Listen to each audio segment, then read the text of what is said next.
I'm going to show you some recent commentary from Vox Day's Dark Stream that relates to the ideas I've shown you in my videos on Mencius Moldbug. Specifically, he demonstrates how the Outer Party serves the Cathedral, and is not truly a right-wing force. Initially, he describes how Ben Shapiro functions as approved opposition, which is exactly what the Outer Party is. And he describes how this distracts from truly reactionary action. This video will mostly be of Vox speaking, and I'll be returning in about 6 minutes after he has said his piece. Shapiro wasn't even in the top 20. Nobody read his columns. And yet, he was selected for national syndication by Creator Syndicate. And so that same process has continued.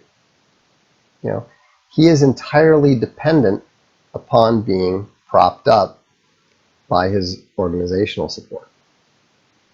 This isn't a secret. And the most important thing to understand is that he is being propped up as approved opposition by the left-wing media because they don't want you listening to people like Stefan Molyneux. They don't want you listening to Lauren Southern. They don't want you listening to Mike Cernovich. They don't want you listening to Milo Yiannopoulos. They don't want you listening to Greg Johnson. They don't want you listening to Pat Buchanan or Ann Coulter, because all those people are talking about the thing that frightens them most, and all those people are talking about nationalism. All of these right personalities that are being mainstreamed are set to guide us back into passivity. It's not just into passivity. It's into some form of watered down globalism. It doesn't matter whether you're talking about the pan-white nationalism of Richard Spencer. It doesn't matter whether you're talking about the pseudo-conservatism, or the movement conservatism of Ben Shapiro. It doesn't matter whether you're talking about the clean your room philosophy of Jordan Peterson.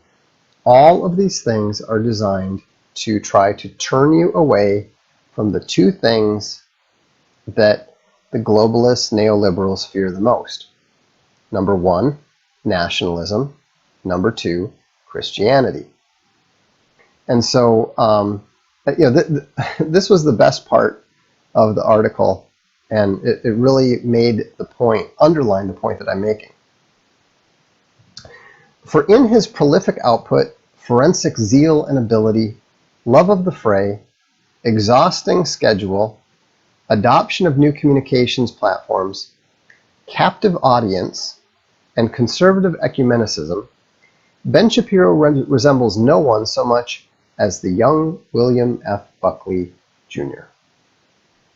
Now, I don't know if you understand the significance of that, but William F. Buckley was the approved opposition of his day. The failed conservative movement that Ben Shapiro apparently is now becoming the anointed standard bearer of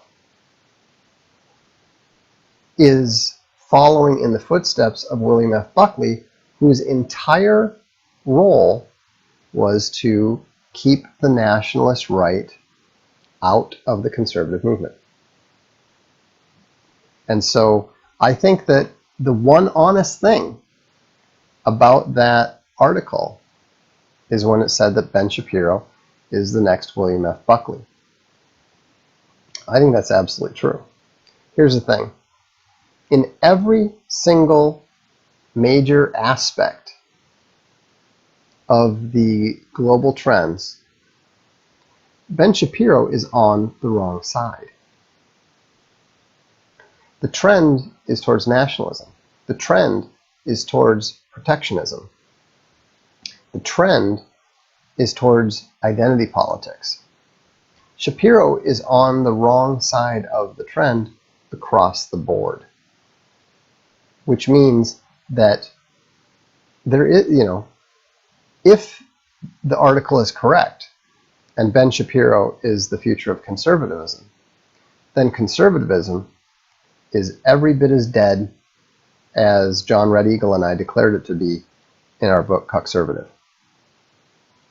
Conservatism failed. Conservatism conserved nothing. And so it's actually appropriate that a charlatan and a hypocrite like Ben Shapiro should become its new standard bearer, because he will fail, it will fail. Eventually, reality always catches up to perceptions, even when the entire media, the entire establishment is attempting to push a false narrative that flies in the face of reality.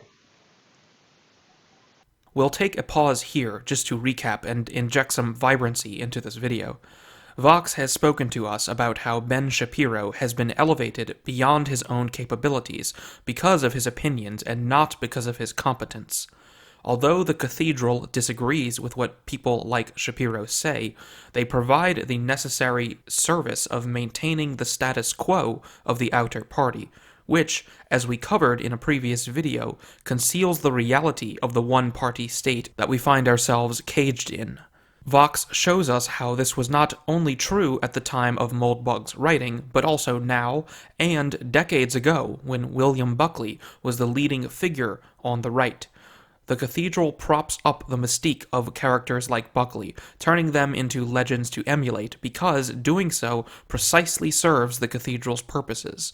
We also learned about how Shapiro and his ilk are wrong on virtually every contemporary political trend in terms of which way the political winds are blowing.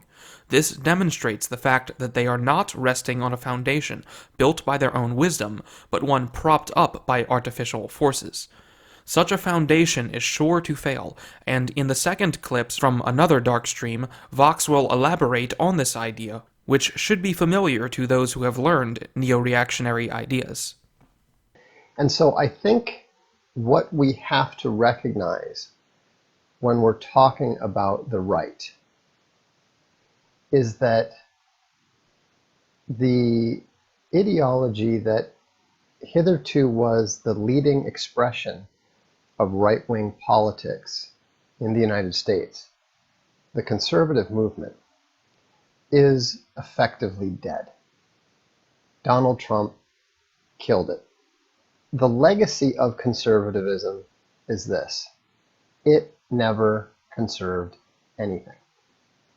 And that is the most damning thing that you can say about all the conservative organizations, all the conservative opinion leaders, all the various, Republican groups, the various Republican inner circle, all that kind of stuff. All of it was a failure. None of it conserved anything. Conservatives are no longer right-wing.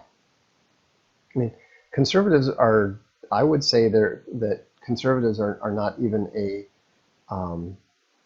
legitimate, coherent political force anymore. And I'm not the only person who has noticed that. There's a great article in the American Spectator that was addressing that today. And so, Ethnarch is correct. We're the only right left standing. All of these other ideologies are bankrupt. Communism is bankrupt because of its economic incoherencies. Feminism is bankrupt because of its demographic incoherencies. The neoliberal world order is bankrupt because it can't deliver on its promises.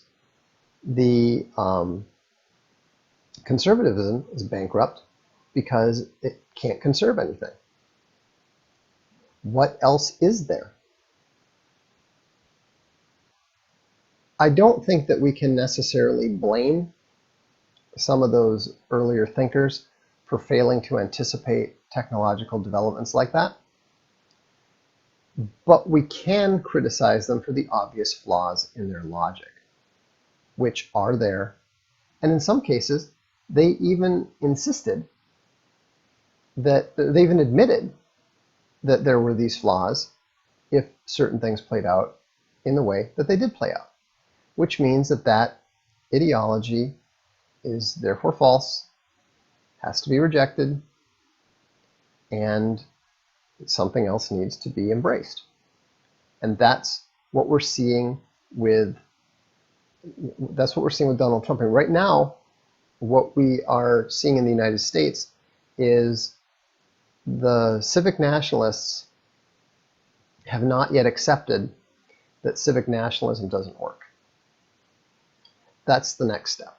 Anyhow, if you look, I'm going to put up a post tomorrow, and it quotes everyone from Anand Taleb to Pat Buchanan to John Derbyshire. And I think what you'll see is that even the traditional conservatives are coming over to positions that would generally be considered alt-right. Conservatism has never conserved anything. It is the ultimate refutation of the very idea. The only path forward for the true right is to abandon this husk and to formulate a new modus operandi based on truth. That's all for now. Thanks for watching.